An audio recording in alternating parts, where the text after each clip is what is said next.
Boa tarde, meus amigos, tudo bem? Esse aqui vai ser um vídeo do quadro Reflexões e Provocações Musicais, atendendo a um pedido de um inscrito no canal que pediu para eu falar sobre blues. Então eu vou aqui falar sobre a importância do blues, da linguagem blues na guitarra. Eu não vou aqui discorrer sobre a história do blues, porque existem livros que falam disso, estudos e tudo mais. E se eu falar sobre isso, eu vou apenas estar repetindo o conteúdo de material que já existe. Mas eu quero aqui lançar minha percepção e meu entendimento sobre o assunto para vocês e com isso lançar um debate, uma troca de informações. Caso eu fale alguma coisa que vocês discordem ou que não fique muito claro ou que entre em conflito com alguma ideia que vocês já tenham, algo que vocês já tenham visto, vocês falam e a gente vai debater sobre o assunto. Então vamos começar. O blues, ele é um estilo que ele foi o pai, o ancestral, que derivou, que a partir dele derivaram outros estilos, entre eles o rock e o jazz e o funk também, né? Aí é o seguinte, vamos falar sobre o rock então. A linguagem do blues, você compreender o blues é muito importante para você tocar rock. Por quê? Porque a linguagem do blues foi praticamente a linguagem responsável por tornar a guitarra do rock um instrumento que soe como guitarra mesmo. Assim, a guitarra tem uma linguagem própria. Por que soe como guitarra? Ou tem uma linguagem própria? Porque a guitarra é um instrumento versátil e permite que você toque de modo a remeter a outros instrumentos. Mas, com a influência do blues, você tem a guitarra tendo a linguagem de guitarra. Agora eu vou explicar melhor isso aí, que deve estar um pouco confuso. Existem guitarristas que utilizam a guitarra de modo a remeter ela a outro instrumento, e não a guitarra. Um exemplo disso é o lendário super gênio da música Alan Holdsworth, que utilizava um conceito de piano para tocar harmonias e bases e utilizava um conceito de saxofone para tocar solos. Tudo isso porque quando ele era criança, adolescente, ele tinha vontade de tocar saxofone, mas ele não tinha dinheiro para ter um saxofone e o que ele conseguiu foi uma guitarra. Dessa forma, ele procurou desenvolver uma linguagem que aproximasse a sonoridade da guitarra da sonoridade do saxofone. Um outro exemplo é o guitarrista Luca Turilli, da banda de heavy metal Rhapsody, que depois se tornou Rhapsody of Fire. Ele também tinha sua banda solo com o nome de Luca Turilli mesmo, aí depois teve o Luca Turilli's Rhapsody e depois agora o Turilli Leone's Rhapsody. O Luca Turilli ele utiliza a linguagem da guitarra, principalmente no que diz respeito a solos, né? A parte de base, não, a parte de base é outra coisa, vou falar daqui a pouco. Mas na parte de solo ele utiliza a guitarra de modo que remete muito a um violino tocando. Ele é um grande fã de música erudita, de compositores como Paganini, e ele utiliza a linguagem de violinistas, a linguagem da música erudita na guitarra. Assim, você vai ver linguagem que remete a obras do Paganini, do Vivaldi, a forma como ele toca a guitarra remete muito ao violino, pelo menos para mim. É a percepção que eu tenho, né? Mas, agora, desconsiderando esses caras que utilizam a guitarra como de modo a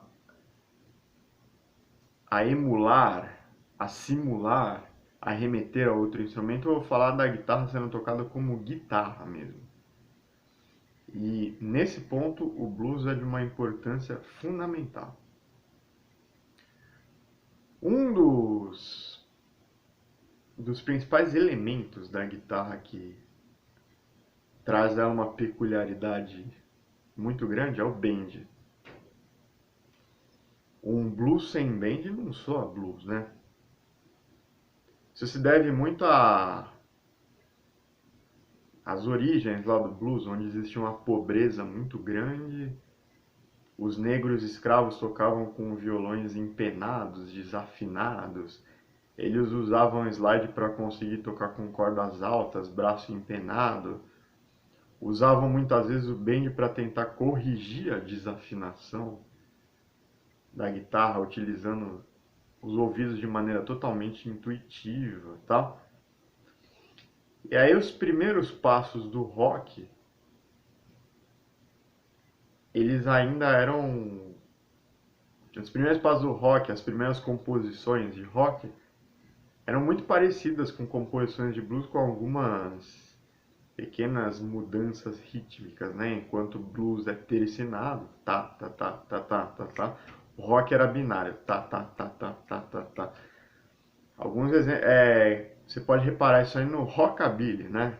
Em obras como, por exemplo, de Chuck Berry, Little Richard, Jerry Lee Lewis, algumas obras cantadas por Elvis Presley, onde você tinha praticamente a mesma harmonia do blues, o mesmo tipo de solo, mas ao invés de você ter o ritmo tercinado, você tinha o ritmo binário. Tipo aquela Johnny B. Good.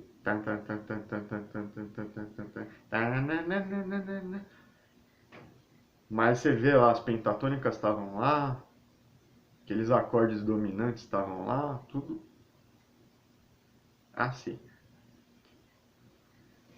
E isso era no início do rock, né? Em que ele ainda era muito parecido com o blues. Era aquele filho que ainda se parece muito com seu pai, né? Aí conforme foi passando o tempo, algumas mudanças foram correndo, foram sendo experimentados novos recursos.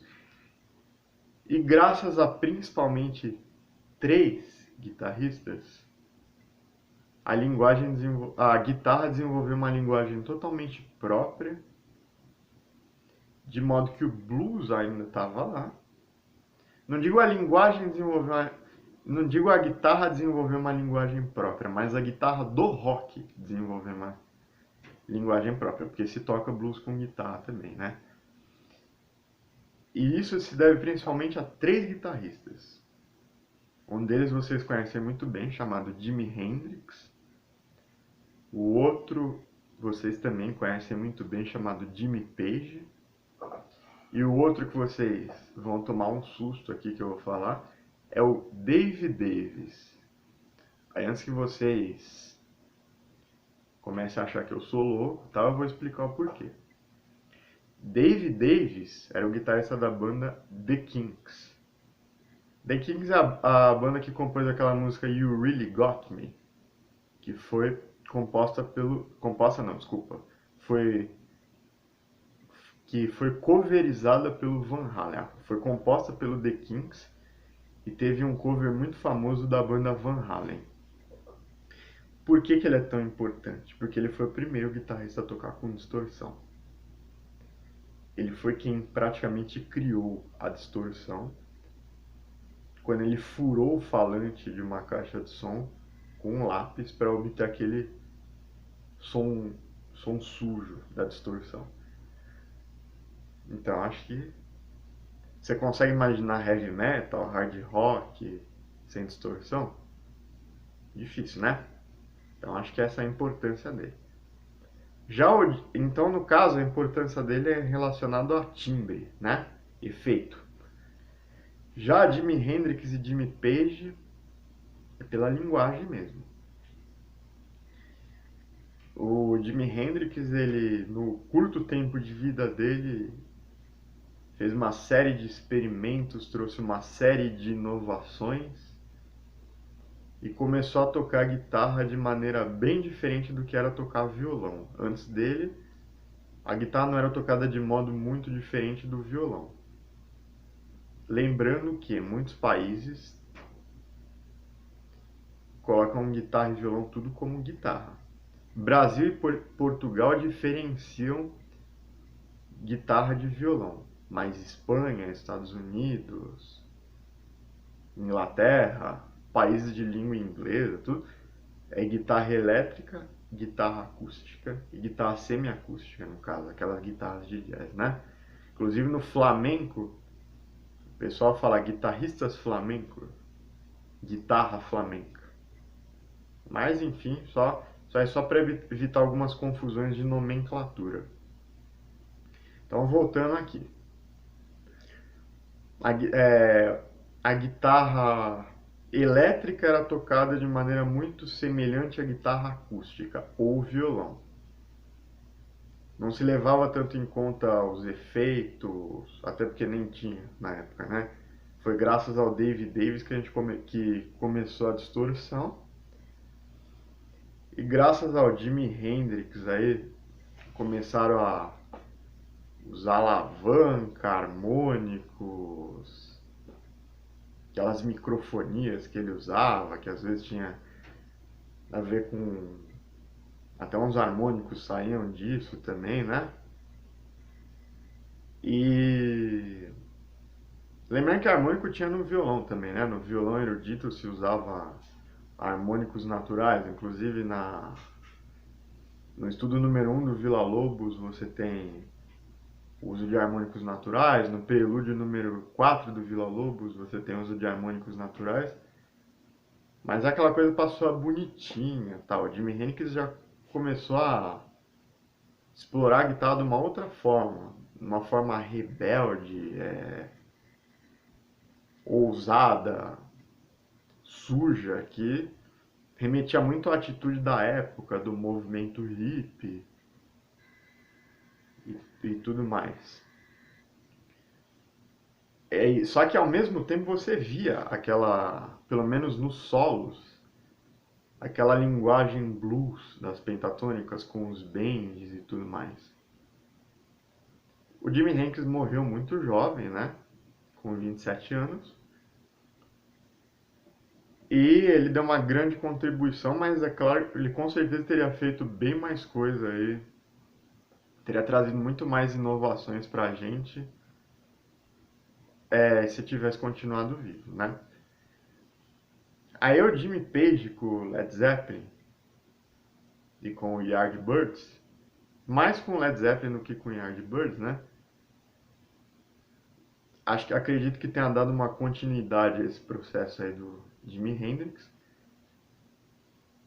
E acredito eu, assim, pelo menos na minha percepção, que ele bateu o martelo, assim, ele chegou naquilo que chama o ponto de voo, né? Que remete à ideia do pássaro, né? Que é quando o pássaro atinge a maturidade e consegue voar por si só. O Jimmy Page ele chegou no ponto de voo da guitarra rock. E a partir do momento o rock tinha uma linguagem própria no que diz respeito da guitarra. Ele também experimentou muitas coisas, ele era um músico de estúdio muito requisitado, fez muitos experimentos no estúdio. Ele, no começo, no primeiro álbum do Led Zeppelin, tinha muito em comum com o blues, mas ele foi inventando, reinventando, mexendo em tudo. E aí ele criou uma fórmula no qual no solo ele usava uma linguagem blues, usava elementos da linguagem blues, mas na base não, na base era bem diferente. Um exemplo disso é a clássica música Stairway to Heaven, que se você pegar a parte do solo da música, você tem O solo é feito com pentatônicas de blues, mas a base não tem nada a ver com blues, né? E aí, a partir daquele momento, o rock era uma coisa, o blues era outra. O rock se tornou um adulto naquele momento. Ele tinha a influência do blues, assim como um filho sempre tem influência da criação e educação que o seu pai lhe deu, mas naquele momento o rock ele tinha sua própria personalidade, sua própria maturidade. E a partir daí surgiu o hard rock e o heavy metal dos anos 80, e nos quais a linguagem do blues sempre estava um pouco presente, a influência do estilo lá, né? Mas em alguns guitarristas em maior grau, outros em menor grau. E aí com bandas como Deep Purple e Black Sabbath você teve um intenso trabalho em cima de riffs, o próprio Led Zeppelin também. Tony Iommi é considerado um grande mestre dos riffs, Ritchie Blackmore também. E inclusive riffs pesados, que nada tinham a ver com blues. Pega o riff da própria música Black Sabbath, não tem nada a ver com blues. Mas você via uma influência do blues no Tony Iommi fazendo solos, por exemplo. Ritchie Blackmore incorporou algumas influências de música clássica, juntando com blues, que mais tarde deu munição para virtuosos como Yngwie Malmsteen, Vinnie Moore, Tony McAlpine. E por aí vai, daí saiu muita coisa. E no rock progressivo foi incorporado também a influência da música erudita e também o rock foi encontrar o seu irmão, que também é original do blues, o jazz, no fusion e no rock progressivo. No fusion se unia ao rock com jazz, com certeza, consequentemente a raiz no blues, num caráter mais de improvisação, e no rock progressivo de composição. O jazz nesse momento já possui a sua própria linguagem e o rock também. E aí, assim, chegando na década de 80, 90, 2000, o rock teve uma série de subdivisões e variações, muitas delas bastante difíceis aí de você identificar a influência do blues. Algumas, na minha opinião, você nem vê coisa do blues, principalmente esses rocks mais modernos, assim. Eu não consigo ver a influência do blues neles, assim. Até porque muitos deles não tem solo. Eu acho que muito da linguagem do blues tem a ver com o solo, né? Mas voltando lá para o momento da transição lá com o Jimmy Page, o que ele fez assim em relação à criação de bases, riffs, solos e a junção de tudo isso foi um divisor de águas assim pro rock. E o Jimi Hendrix também, né? Jimi Hendrix muito relacionado à pegada, à expressividade, à utilização dos recursos da guitarra, de modo a guitarra ser elétrico, como os botões de volume, a alavanca, os ruídos típicos assim da. E o Jimmy Page também na linguagem, muito na composição, né? E nos arranjos também.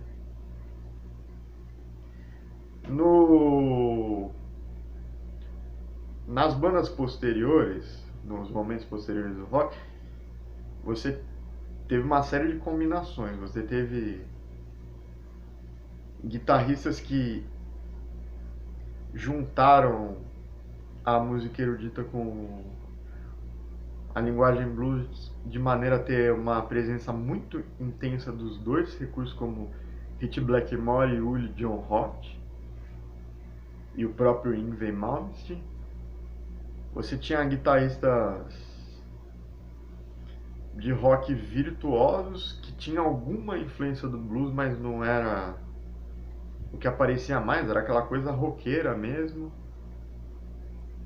alegre, até porque o blues ele tinha uma característica de ser uma música triste, triste porém otimista, porque era um canto de esperança dos negros escravos para aliviar a dor daquela situação deles e com a esperança de dias melhores, né? Mas voltando aqui, o Ed Van Halen, por exemplo, aquela coisa tem o elemento blues nos solos, mas tem riffs bem diferentes. Tem um virtuosismo típico da época que não se explorava muito antes. Você tem, posteriormente na década, transição de 80 para 90, você tinha guitarristas no momento que era um pouco mais moderno, que procuravam remeter a uma sonoridade mais antiga, como o Slash, que no momento onde já existia pedais digitais, distorção mais pesada, já existiam bandas de heavy metal e tudo mais, ele procurava soar, pelo menos no que diz respeito aos seus solos, muito como os guitarristas de blues. E você tem também, o blues sempre foi associado com simplicidade, com tocar pouca nota, assim. Só que isso não é bem verdade, né? Porque você teve os virtuosos do blues, assim. Primeiro que assim, o blues lá nos Estados Unidos ele varia de região para região. Tem do Mississippi, de Chicago, do Texas. E o blues do Texas, que tem como seu principal representante Steve Ray Vaughan, era bastante rápido, com muita frequência. Outra coisa é que você tinha guitarristas como Gary Moore, que tinham a pegada blues e tocava algumas músicas bem melancólicas, algumas baladas, mas ele tinha alguns elementos um pouco diferentes, assim, que foram muito usados nas músicas pop. Ele tem até alguns hard rock, tipo aquele estilo que chamam de AOR, que é o Adult Oriented Rock, que pode, como por exemplo a música I Always Gonna Love You, que parece, por exemplo, uma música do Survivor, do Whitesnake ou do Journey, por exemplo. Só que agora falando aí dos virtuosos do blues, assim, você tem guitarristas que tocam com uma técnica muito refinada e tocam rápido, tocam limpo, tocam solos desafiadores que tem sua essência no blues. No rock blues, dois exemplos assim que eu acho mais ilustrativos são os guitarristas Eric Johnson e Joe Bonamassa. Já indo para a área um pouco do fusion, temos Scott Henderson e Robben Ford. São guitarristas que utilizam uma linguagem bastante sofisticada, com uma técnica bastante apurada, mas a raiz total deles é o blues. Então acho que com tudo isso aí você é capaz de perceber a importância do blues no rock. Alguns guitarristas, depois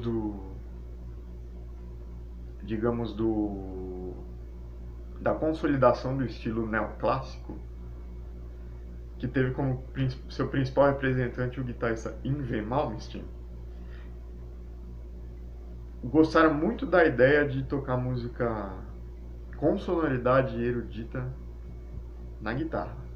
E aí ficaram só com a parte da música clássica e dispensaram o blues, como por exemplo o que eu já falei, Luca Turilli. E aí sendo assim você tem uma série aí, o rock ele criou uma série de subdivisões, algumas bastante controversas. Algumas bandas as pessoas entram em certas polêmicas. É rock, não é rock? É rock de verdade, não é? Porque alguns se fazem essa análise de acordo com a atitude dos músicos, outros de acordo com a sonoridade, outros de acordo com o conceito musical. Então, se você, pelo menos na parte musical, for sempre levar em conta essa coisa do blues no rock, assim, a obrigatoriedade dos elementos do blues no rock, muitas das bandas que a gente considera, que a gente não, que são consideradas rock por aí, chegaremos à conclusão que não são, mas a gente lê assim listas de bandas de rock, em revistas de rock, festivais de rock, essas bandas tocando. Então é um pouco controverso. O grande guitarrista brasileiro Eduardo Ardanui certa vez falou que hoje em dia ele nem sabe mais definir o que é o rock com as bandas de hoje em dia, que ele fala que é bem diferente daquele rock que ele conheceu quando ele começou a tocar. No meu caso, eu compartilho da mesma opinião que ele. Eu não sou um profundo conhecedor de bandas de rock modernas, não sei avaliar, não sei analisar, não sei muito sobre essas bandas. Mas o rock consolidou aquela linguagem clássica da guitarra, clássica não da música clássica, mas aquela linguagem mais, digamos, bem aceita, bem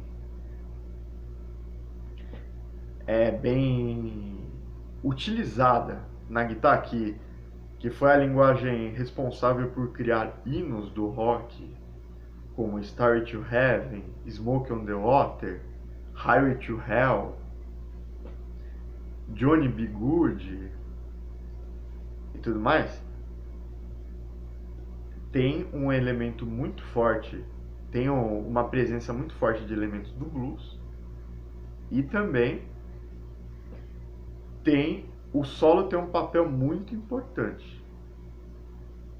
Há muitas bandas de rock moderno nem solo tem, assim, então são coisas que às vezes ficam um pouco diferentes daquilo que a gente está acostumado, e sendo assim, a classificação dessas bandas às vezes é um pouco controversa.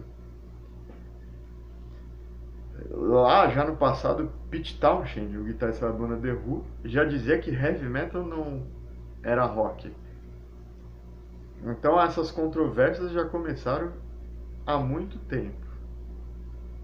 Mas enfim, classificações, nomes, devem ser usados para facilitar nossas referências, não para criar intrigas, depreciar bandas, músicos, nada, só para facilitar nossas referências. Sendo assim, fica por sua conta você classificar o que é rock e o que não é.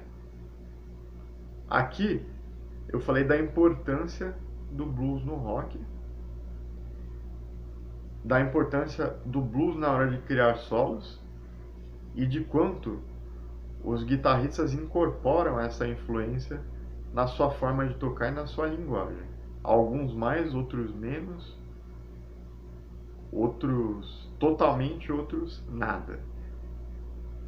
Então, dessa forma, gostaria muito de ouvir a opinião de vocês sobre essas coisas, gostaria que vocês gerassem dúvidas.